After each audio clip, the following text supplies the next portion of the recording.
Akhirnya, hari ini aku bakal ngebahas buku The Divergent Series. Aku sebenarnya sih bisa dibilang seminggu yang lalu aku akhirnya udah menyelesaikan baca buku ini.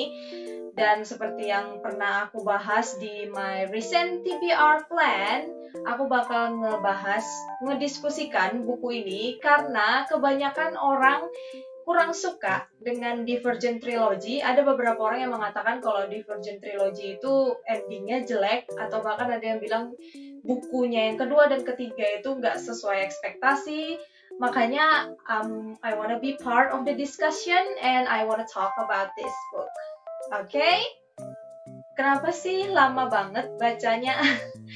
Ini buku tebal. This is a thick book and sebenarnya aku menyelesaikan Divergent lebih cepat dari yang aku rencanakan. Cuman pada saat aku nyampe di buku 2, aku kurang minat dengan ceritanya. Bahkan aku sudah kayak merasa bosan dengan ceritanya, hingga aku hampir aja nge-DNF buku ini. Bahkan hampir aja nggak mau menyelesaikan buku ini. Tapi ya oke, mungkin I'll give it a shot one more time. Mungkin aku bakal maksa untuk baca. Dan thankfully pada saat aku baca buku Allegiant, it's better.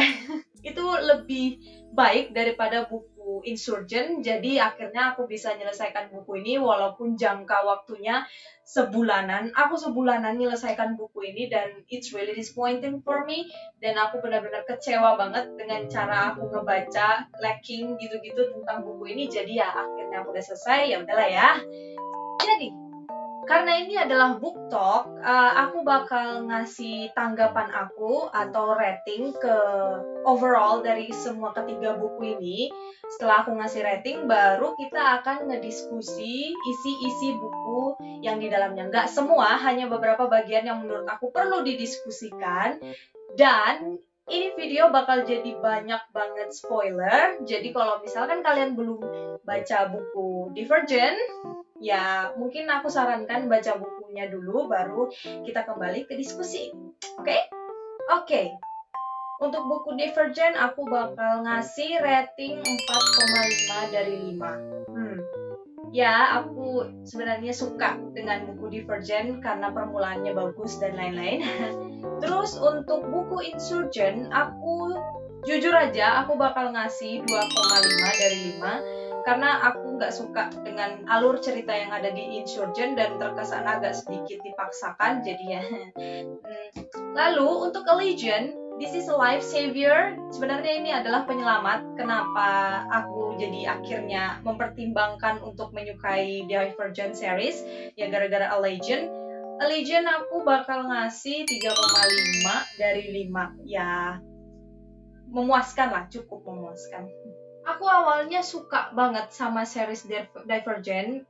Waktu aku ngebaca buku Divergent ini, aku ngerasa puas. Bahkan waktu pertama kali aku ngebaca buku ini, aku langsung kayak, wah aku bakal suka sama series ini. Bahkan aku sampai mikir kayak, oke, aku bakal enjoy series ini. Mungkin bakal selesai dalam sekitar 2 minggu, 3 minggu. Tapi ketika aku ngebaca 2 buku ini, I didn't love that much dan aku kurang suka dibanding ini.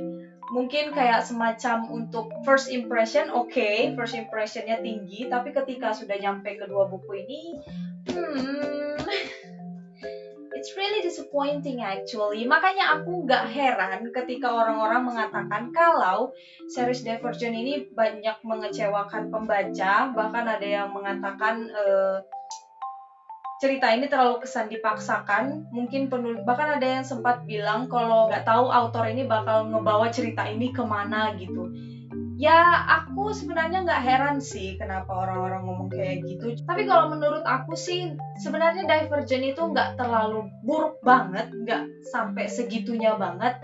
Hanya beberapa mungkin konteks yang kurang kita suka dari buku ini, dari series ini, mungkin membuat orang agak sedikit bosan, bahkan kesal dengan alur cerita yang dibuat. Tapi ya menurut aku nggak terlalu buruk lah, Mas. Jadi mari kita mulai diskusinya dari buku Divergent dulu. Yang aku suka dari series Divergent ini adalah aku suka sama dunianya, di mana dunia itu terbagi menjadi beberapa faksi. Ada faksi Abnegation, ada Erudite, ada Doubtless, ada Amity. Makanya itu aku suka banget, dan gara-gara ada faksi itu, saat seseorang sudah mencapai dewasa, mereka akan diberikan tes. Tesnya itu menentukan mereka bakal masuk ke faksi mana. Lalu akan diadakan juga upacara pemilihan di mana seseorang itu boleh memilih mau masuk ke faksi mana. Sebenarnya itu adalah salah satu yang menurutku kurang masuk akal, di mana kenapa kita harus punya tes untuk menentukan kita berada di faksi mana, kalau ujung-ujungnya kita ada upacara pemilihan di mana kita bakal memilih kemana kita akan datang, kemana kita akan tuju gitu. Kenapa harus ada tesnya kalau kita bisa langsung ke upacara pemilihan itu? Kenapa kita harus menutup hasil tes kita kalau ujung-ujungnya kita bakal memilih tujuan kita kemana? Itu sih sebenarnya yang menurutku kurang masuk akal dalam skema upacara pemilihan itu. Dan aku suka banget kehidupan keluarganya si Tris, di mana dia itu bimbang ketika dia sudah menyelesaikan tes dan dia itu mendapatkan Divergent, yang which is adalah faksi yang mengandung beberapa faksi di dalamnya. Jadi kayak dia mempunyai gen Abnegation dan juga bisa dapat gen Erudite dan juga bisa dapat gen Doubtless. Itulah yang disebut sebagai Divergent. Dan ketika Tris mendapatkan hasil tes bahwa dia adalah Divergent, aku langsung kayak wow, keren ya. Langsung kayak wow, ada juga ternyata faksi seperti itu ya, di mana seseorang bisa mendapatkan 3 gen. Itu yang membuat aku langsung menaikkan harapanku dalam series Divergent ini. Dan yang membuat buku ini keren juga adalah di mana dilemanya Tris ketika dia memilih Abnegation atau dia memilih Doubtless, karena dia nggak merasa cocok di Abnegation, dia nggak merasa nyaman di Abnegation hingga dia pengen pergi ke Doubtless. Dia merasa kalau dia itu cocok di Doubtless sebagai orang yang bebas, sebagai orang yang kuat gitu-gitu. Dan itu yang membuat aku nyentuh banget perasaanku, di mana Tris itu mengambil keputusan untuk meninggalkan keluarganya, meninggalkan orang yang melahirkan dia, fraksi yang melahirkan dia, dan langsung pergi ke fraksi asing yang bahkan dia nggak tahu, bahkan berlawanan terbalik dengan faksinya dia. Karena ketika kamu sudah memilih satu faksi, kamu nggak akan bisa kembali ke faksi sebelumnya. Ketika kamu pengen kembali, kamu bakal menjadi factionless atau orang yang nggak mempunyai faksi dan kamu akan dibuang.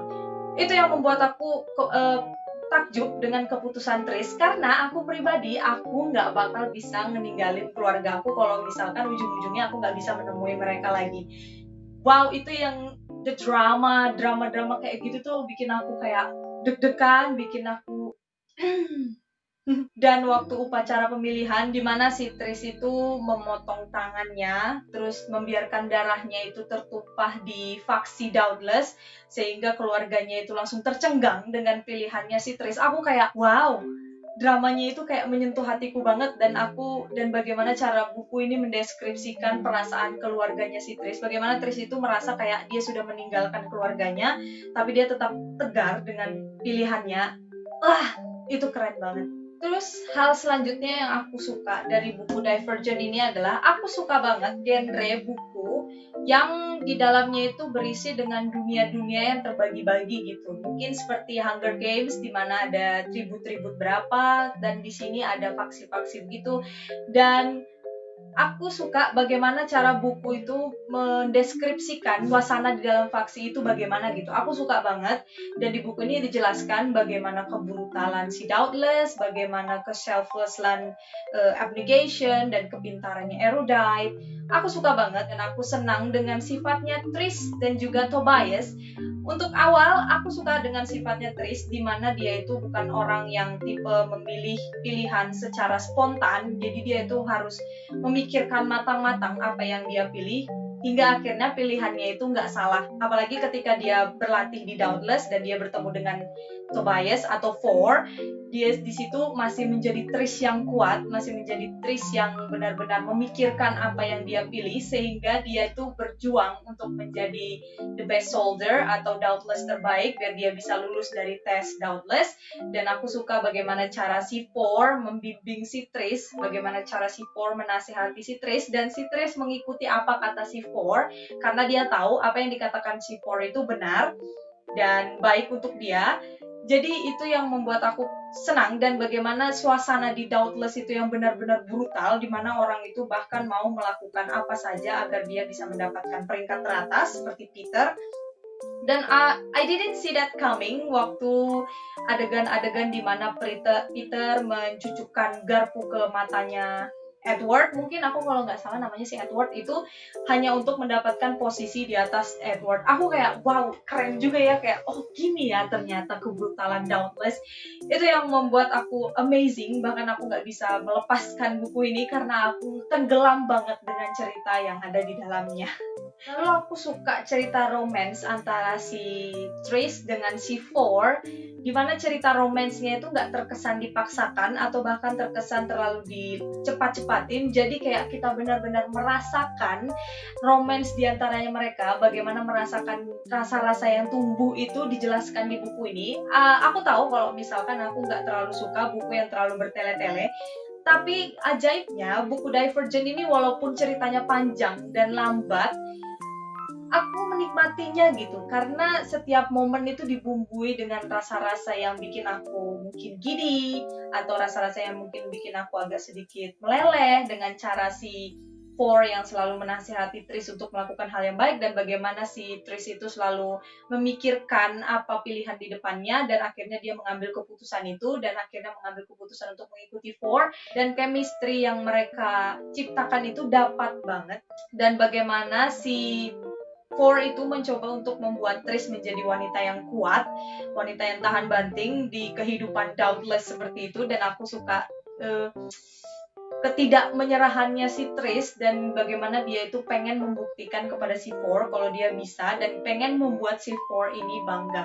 Jadi dua sejoli itu benar-benar keren lah menurutku, pasangan yang keren dengan bumbu-bumbu romantisme yang pelan-pelan. Jadi seakan-akan kita tuh kayak merasakan bunga yang perlahan-lahan mekar gitu. Dan aku suka bagaimana faksi-faksi di dalam Divergent ini benar-benar didetailkan banget. Pasti kayaknya menarik deh kalau misalkan kita mengikuti cerita-cerita antara faksi satu dengan yang lainnya. Jadi kita kayak lebih mengenal dunia yang berada di dalam Divergent. Itulah yang membuat buku Insurgent ini menjadi agak sedikit mengecewakan, yang agak sedikit bertantangan dengan buku Divergent, di mana buku Insurgent ini lebih banyak menceritakan tentang konflik pemerintahan yang menurutku nggak terlalu harus penting banget dijelaskan. Itu yang membuat aku bosan. Aku bahkan kurang suka membacanya. Saking nggak sukanya aku sama buku ini, aku langsung kayak nggak peduli banget bagaimana cerita di dalamnya. Dan ketika aku membaca A Legion, aku langsung nggak peduli dengan cerita yang ada di Insurgent. Bahkan aku sampai nggak ingat cerita apa aja yang ada di dalamnya. Yang aku nggak suka adalah bagaimana karakter di dalam buku Insurgent ini benar-benar bertentangan dengan sifat-sifat yang ada di Divergent, di mana Trish itu diceritakan di sini seolah memiliki, mungkin agak sedikit memiliki PTSD, di mana dia itu harus membunuh temannya yang ingin membunuhnya. Sebenarnya bukan salah temannya, di mana temannya itu dikontrol oleh sesuatu dan dia ingin membunuh Trish, lalu akhirnya si Trish ini membunuh dia duluan, dan hingga akhirnya si Trish itu jadi kayak punya traumatik gitu, dan mempunyai hal-hal yang membuat dia trauma. Bahkan untuk megang pistol aja setelah kejadian itu dia nggak bisa. Itu yang membuat aku nggak masuk akal sama sekali. Maksudnya kayak di sini si Trish itu udah dibangun sedemikian rupa, dibangun sekuat tenaga, dan diajarkan oleh sekuat tenaga untuk menjadi wanita kuat, sementara di sini dia menjadi wanita yang lemah banget, yang bahkan nggak bisa ngapa-ngapain, untuk megang senjata aja nggak bisa. Itu yang membuat aku benci banget dengan buku ini, dan aku kecewa banget bagaimana cara cerita ini dibawa. Terlalu banyak hal-hal yang menurutku nggak penting untuk dibahas, belum lagi kita harus struggling dengan cerita Trish yang mengalami PTSD dan bla bla bla bla. Dan di sini juga Tobias digambarkan dengan orang yang paling nyebelin yang pernah aku ada, di mana dia itu akhirnya bertemu dengan ibunya yang dia kira sudah mati, tapi ternyata ibunya adalah salah satu anggota dari Factionless, dan itu membuat Tobias jadi kayak anak mami yang ketakutan gitu, yang anak mami yang terlalu obey dengan mamanya. Itu yang membuat aku kayak, wow, mana ini yang kuat, mana ini yang selalu melindungi Trish. Pokoknya kecewa banget aku dengan cerita Insurgent. Itu yang membuat aku kayak gimana ya, kayak semacam karakter development yang ada di Divergent itu seketika hancur di Insurgent. Jadi aku kayak semacam gak suka, bahkan waktu di tengah-tengah aja aku merasa sudah pengen berhenti. Dan bagaimana diceritakan di sini bagaimana si ibunya si Tobias ingin merekrut Tobias untuk ikut dengannya melawan si Jenin. Tapi ya Tobias yang ketakutan dengan mamanya, bahkan dia jadi lemah gara-gara mamanya ini. Dan seakan-akan Tobias yang kuat, Tobias yang bertahun-tahun ada di Dauntless, Tobias yang bakal yang waktu itu disuruh untuk memimpin Dauntless, seketika jadi anak laki-laki manja, ketakutan gitu. Itu yang membuat aku kayak kecewa. Dan juga romance antara si Trish dan juga Four itu benar-benar jadi hancur banget, dimana si Trish dan Four itu langsung komunikasinya itu langsung nggak baik. Jadi kayak semacam kalau di buku Divergent ini diceritakan kalau mereka itu selalu menyelesaikan sesuatu dengan diskusi, dan mereka tuh selalu menyelesaikan masalah dengan ya berpikir panjang. Sementara di sini mereka itu langsung kayak egois satu sama lain, di mana si Four itu tiba-tiba menjadi kasar. Ya mungkin si Four itu bukan sepenuhnya lembut, sepenuhnya baik, sepenuhnya romantis, tapi seenggaknya dia itu care kepada Trish dengan caranya sendiri. Tapi tiba-tiba di sini dia langsung kayak gak penting banget, gak mementingkan si Trish, langsung dia kayak semacam kasar dengan Trish, teriak-teriak dan sebagainya, dan lebih memilih ibunya dibanding Trish. Sementara si Trish menjadi tiba-tiba langsung jadi tolol.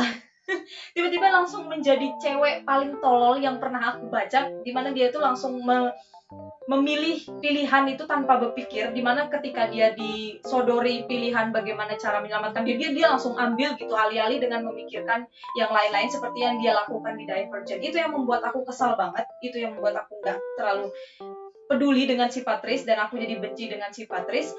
Tapi ada beberapa hal-hal yang oke, masih menyenangkan di dalam buku Insurgent ini, dimana ya di buku Insurgent ini ada beberapa komedi-komedi atau humor-humor yang mungkin nggak terlalu kita dapatkan di Divergent, tapi di Insurgent ini ada hal-hal yang bikin aku ketawa, yang mungkin bikin aku betah membaca buku ini. Jadi ya itu yang oke lah. I will give it a shot. Aku bakal ngasih buku ini kesempatan lagi biar supaya aku bisa menyentuh Allegiant. Dan kita langsung lanjut ke Allegiant. Buku ini thankfully gak seboring yang ada di Insurgent. Allegiant ini sebenarnya lebih menyenangkan. Sebenarnya banyak hal-hal yang bisa kita temukan dari Allegiant. Mungkin di sini ada beberapa konteks di mana ya agak sedikit membosankan beberapa hal sebagainya, tapi gak semembosankan ini. Ini masih bisa di enjoy, dan di sini banyak banget yang hal-hal baru yang akhirnya keluar yang berhubungan konteksnya dengan Divergent, di mana kita itu bisa mengetahui bagaimana dunia yang dialami Trish itu mulai dari dunia negara Amerika, hingga menjadi dunia yang dibelah dari menjadi faksi-faksi itu. Itu keren banget. Dan bagaimana akhirnya si Trish menemukan dunia baru di luar sana, di luar dari temboknya, dunia yang melihat mereka dari jauh, melihat gerak-geriknya kotanya si Trish, dunianya si Trish, dan bagaimana di sini dijelaskan ada damaged genes dan juga pure genes gitu-gitu, di mana orang yang Divergent adalah orang yang memiliki pure genes, dan orang yang mungkin bukan Divergent adalah orang-orang yang bukan pure genes yang biasa disebut dengan damaged genes. Itu yang akhirnya membuat Trish menerima dirinya sebagai Divergent, di mana dia bertemu dengan para Divergent lain dan dia itu merasa kayak dirinya itu ada di dalam sini gitu. She's belong here. She's here because waktu itu akhirnya dijelaskan juga bahwa ibunya Trish ternyata berasal dari dunia itu. Karena ibunya Trish ya juga pernah berada di situ. Itu yang membuat Trish kayak merasa seperti dia itu ada di rumah, dia biasa merasakan ibunya ada di situ dan dia menerima dirinya yang Divergent.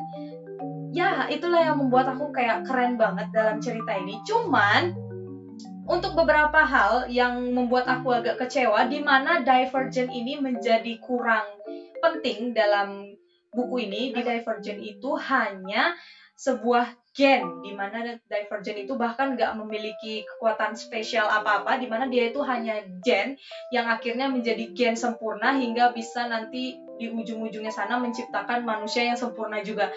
Aku langsung kayak, oh gitu aja ya tujuannya Divergent. Oh gitu aja kenapa Divergent ada di sini. Terus kenapa si Jenin sampai gembar-gembornya banget pokoknya harus membunuh Divergent. Itu yang membuat aku kurang menerima, kurang pas banget dapat banget feel-nya si Trish menjadi Divergent, dan ada beberapa hal mungkin di sini yang membuatku kayak membenci Trish karena dia terlalu selfish dan dia terlalu memikirkan dirinya sendiri, di mana si Tobias atau si Four ini sudah merasakan hal-hal gak enak tentang dunia ini, tapi si Tobias itu masih kayak mencoba untuk menasihati si Trish, tapi langsung si Trish ini kayak menyangkal si Tobias dan akhirnya mereka berkelahi seperti itu. Itu yang mungkin salah satu flow-nya di situ, di mana si Trish masih menjadi orang yang gampang memilih pilihan tanpa memikirkannya lagi. Tapi aku suka karakter development dari Trish sama Tobias itu sebenarnya dibangun lebih bagus lagi dibanding di Insurgent. Sebenarnya di sini tuh jauh lebih bagus, jauh lebih menyenangkan, di mana si Trish sama Tobias itu langsung kayak menjadi aku suka cara mereka itu, bagaimana mereka itu diskusi ketika mereka itu ada masalah kepada satu sama lain, dan ketika mereka berantem, alih-alih mereka menjauhkan diri satu sama lain, mereka lebih memilih untuk membicarakannya dan mendapatkan solusinya. Itu adalah hal yang jarang banget didapat dalam buku yang adult, apalagi yang adult yang bertemakan romance anak-anak muda, anak-anak belasan tahun seperti itu, 17 ke atas gitu. Sebenarnya itu hal yang rare sebenarnya, tapi Trish dan Tobias itu diceritakan di buku ini benar-benar karakter development-nya keren, dimana ketika si si Trish jealous, si Tobias jealous, alih-alih dengan mereka meneriaki satu sama lain, mereka lebih memilih untuk membicarakannya dan mencari jalan keluarnya. Dan mungkin dimana seseorang itu agak sedikit merasa cemburu, mereka akan langsung bermain dengan otaknya, dimana kayak bagaimana perjalanan cinta kita ini akan berakhir, bagaimana begini. Tapi dibanding memikirkan hal seperti itu, alih-alih mereka memikirkan seperti itu, Trish dan Tobias itu lebih memilih untuk duduk berdua menyelesaikannya secara open head. Dan itu yang membuat aku kayak keren banget. Ini hal yang rare banget yang didapatkan dalam cerita yang adult, romance yang adult gitu-gitu. Dan aku suka, makasih banget udah karakter development-nya itu udah dimasukin ke sini, yang jadi aku waktu ngebaca buku ini nggak kesal. Dan amaze-nya lagi, si Trish dan Tobias itu mungkin in a relationship dan mungkin mereka mementingkan hubungan mereka dengan yang lain, tapi mereka juga mementingkan bagaimana misi ini bakal berjalan gitu. Mereka tetap memikirkan adalah misi itu adalah yang utama. Itu yang membuat Trish harus sacrifice herself, di mana dia harus mati gara-gara memperjuangkan serum-serumnya itu, dan akhirnya dia mati alih-alih bersama si Tobias atau Four seperti itu. Itu sebenarnya keren dalam buku ini. Aku suka endingnya. Sebenarnya bukan suka gara-gara si Trishnya mati, tapi aku suka bagaimana dedikasinya si Trish. Walaupun dia mencintai Tobias, dia tetap mementingkan masa depan, bagaimana nanti jadinya dunia ini. dia masih kayak mencintai si Tobias, tapi dia masih tahu tujuan ibunya ada di sini itu masih dia laksanakan. Aku suka banget dengan ceritanya itu, dan itu yang membuat aku berpikir tentang bagaimana hubungannya si Tris dengan si saudaranya, kakaknya itu yang bernama Caleb. Dan dimana si Caleb ini sebenarnya adalah orang yang bakal mengorbankan dirinya di serum-serum ini. Cuman akhirnya Tris yang melakukannya karena dia itu percaya bahwa dia itu kuat, anti dengan serum kematian itu, death serum, hingga akhirnya dia menawarkan dirinya untuk melakukan misi bunuh diri seperti itu. Itu yang sebenarnya aku suka, hubungan antara si Caleb dengan si Tris. Sebenarnya untuk dalam buku aku kurang suka dengan sifatnya si Caleb, dimana dia itu sedikit aneh, dilemanya aneh juga, dan bagaimana dia itu punya pemikiran tentang dunia ini aneh. Aku kurang suka dengan si Caleb, dan aku suka ketika dia berniat untuk mengorbankan dirinya kepada Tris, tapi Tris tahu kalau misalkan si Caleb ini mengorbankan dirinya, dia tetap bakal merasa punya dendam, dia tetap bakal merasa punya rasa bersalah kepada Caleb karena sudah mengorbankan dirinya hanya untuk meminta maaf kepada si Tris. Hingga akhirnya Tris pun melakukannya, dan ya, dia pun mati gara-gara mengorbankan dirinya. Sebenarnya dia memang imun terhadap death serum, cuman gara-gara ditembak itu dia akhirnya pun mati. Itu sebenarnya sedih. Aku agak tersentuh juga dengan momen itu, apalagi momen dimana si Tobias mencoba untuk grieving, mencoba untuk menerima kematian Tris, tapi tetap nggak bisa. Hingga akhirnya dia mencoba menghapus semua memorinya dengan serum yang bisa melupakan segalanya. Dia coba menghapus semua memori tentang Tris dan lain sebagainya, tapi Christina datang ke sana untuk menyelamatkan si Tobias. Itu keren banget, hingga akhirnya si Tobias pun bisa move on dari Tris, dan mereka pun akhirnya mempunyai pekerjaannya sendiri-sendiri untuk membangun ulang dunianya. Itu keren banget, dan ditutup ending yang indah, gak sedikit mengecewakan tapi nggak sedikit memuaskan juga, tapi pas di hati. Itu yang aku suka dari A Legend. Dan kalau untuk movie, aku sebenarnya nggak akan cerita banyak tentang movie-nya, karena ya banyak yang bilang movie-nya is a piece of shit, dan ketika aku menonton, aku nggak menyalahkan mereka karena aku juga nggak suka dengan movie-nya, aku nggak suka dengan filmnya aneh, dan aku benar-benar beda dengan bukunya, benar-benar beda. Mereka tuh cuma mengambil konsep buku ini, tapi ceritanya nggak dimasukin gitu ke situ. Aku kayak, buat apa gitu dibuat film? Dan mengecewakan sih. Jadi ketika orang membenci banget filmnya, aku nggak menyalahkan mereka sih. Memang benar-benar filmnya itu mengecewakan banget. Dan makanya aku nggak mau cerita banyak tentang filmnya itu, karena filmnya benar-benar mengecewakan. Oke, jadi itu aja book talk kita pada hari ini. Bagaimana menurut kalian? Kalau kalian misalkan sudah pernah baca series Divergent ini, mungkin kalian bisa kasih tahu aku pendapat kalian seperti apa.